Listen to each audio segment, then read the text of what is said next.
Na última terça-feira, uma cena chamou a atenção em São Paulo.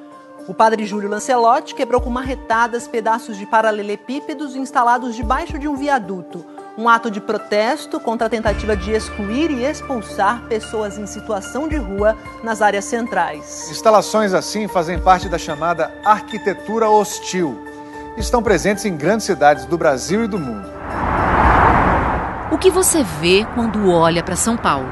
De cima, a todos parece um mar de prédios, com ondas de carros. Só que existem outros pontos de vista. Aqui embaixo, para muitas pessoas, a cidade é tudo o que elas têm. E tudo pode ser só o espaço milimétrico na frente de um comércio. Tem gente que só vê São Paulo como caminho entre a casa e o trabalho. No olhar do padre Júlio Lancelotti, São Paulo é a verdadeira selva de pedras. As pedras são muitas, são da insensibilidade, da omissão, da violência, da deliberada maldade, da crueldade. Esta semana, ele ajudou a destruir algumas dessas pedras.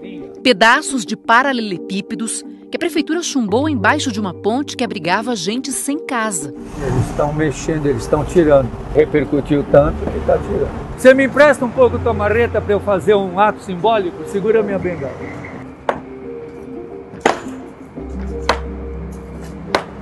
Ou nós lutamos, ou vai se banalizando o mal. Quanta gente passou por ali e viu? E quando eu estava lá, passaram carros lá na Salim Farah Maluf que me xingavam. O viaduto fica na zona leste de São Paulo. Não é longe da Igreja do Padre. Esse é um bairro fortemente marcado pela especulação imobiliária. Então, tudo isso traz uma carga de discriminação, que não quer a presença. Aqui é uma praça e toda ela era nesse nível. Estão levantando para fazer aquilo ali. Tá certo, Bahia? Porque eles querem que você saia daqui. Quando você vê essa mureta sendo levantada e você cada hora sendo colocado de um lado para o outro, como é que você se sente?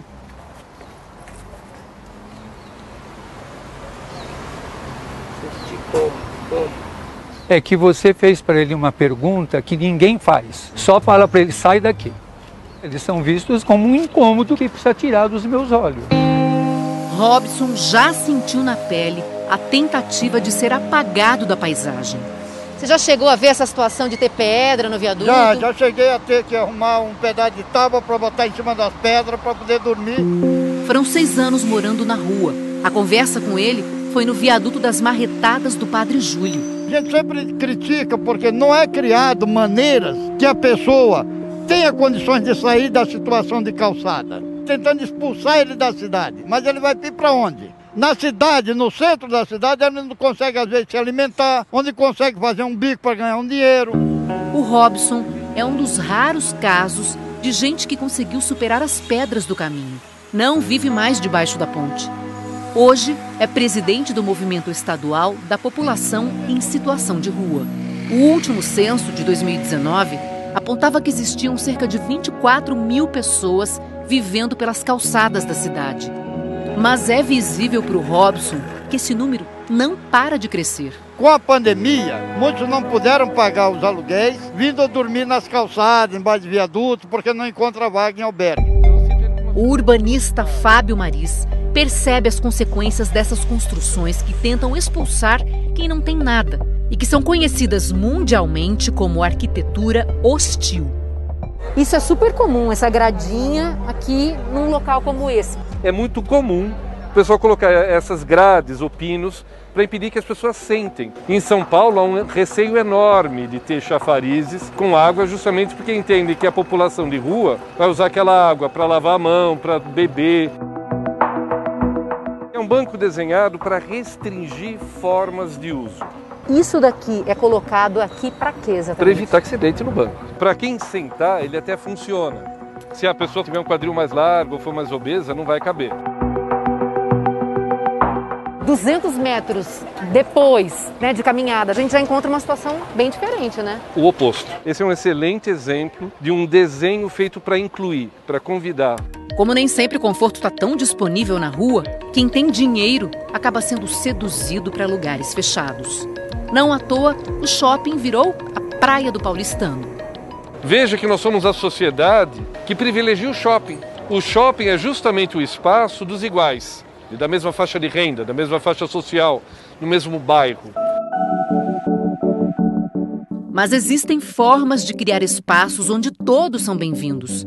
O ator e dramaturgo Ivan Cabral consegue ver muito bem isso.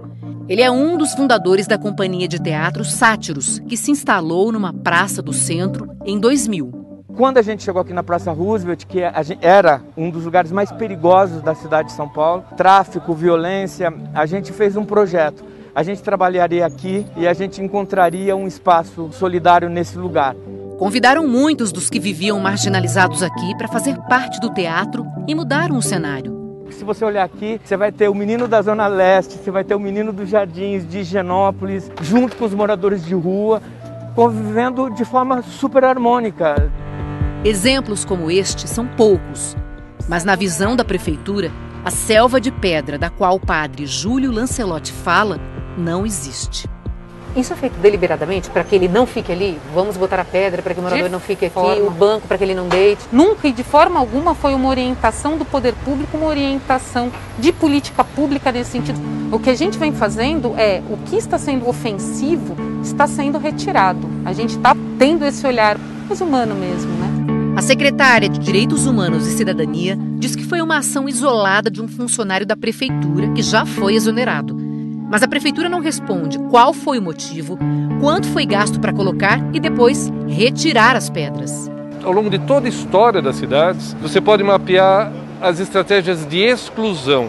Todas as administrações fazem isso. Não é de agora também a luta do padre. Essa obra ela é simplista, pouco inteligente e higienista. E o problema não se resolve.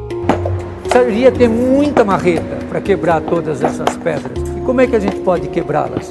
Fisicamente dando uma marretada, mas lutando, resistindo, insistindo, propondo, exigindo, fazendo pressão contra o poder público.